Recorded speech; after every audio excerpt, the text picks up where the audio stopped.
Some area firefighters have made the switch to non-toxic foam this year to help extinguish flames. That's because a new law took effect banning many of the traditional chemicals which can be harmful.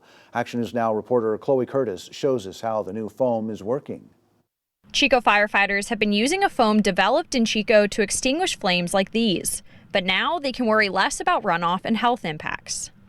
But it's just the overall, if they get on their skin or they ingest it in any way, it's not going to cause the harm that traditional foams did, where they are carcinogenic, which can be built up in your bloodstream, because you're talking about forever chemicals. They don't naturally break down. Of course, it's non-carcinogenic, so it's not going to harm individuals that are exposed to it as well. Chico Fire tells me the new foam is working well so far and hopefully helping to keep their crews safe long term. So obviously firefighting is a very hazardous industry to begin with. We want to minimize our exposure to whatever we can, and this is one of those opportunities where we can minimize exposure to chemicals that we don't have to be exposed to. The hope is that it takes away the cancer risk associated with different foam products that have been used in the past. But it's also for the general public as well. As you know, we actually have that in our water here in Chico from previous buildup of forever chemicals and PFAS. So eliminating that out of the fire foams makes it safer for actually everyone, the whole environment across the board.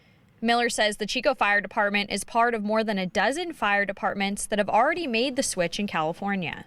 The foam also washes off, which Miller says helps avoid buildup on firefighters' gear and clothing, unlike traditional foams. In Chico, Chloe Curtis, Action News Now. Coverage you can count on. The foam is used in many situations, including Class A, Class B, and metals.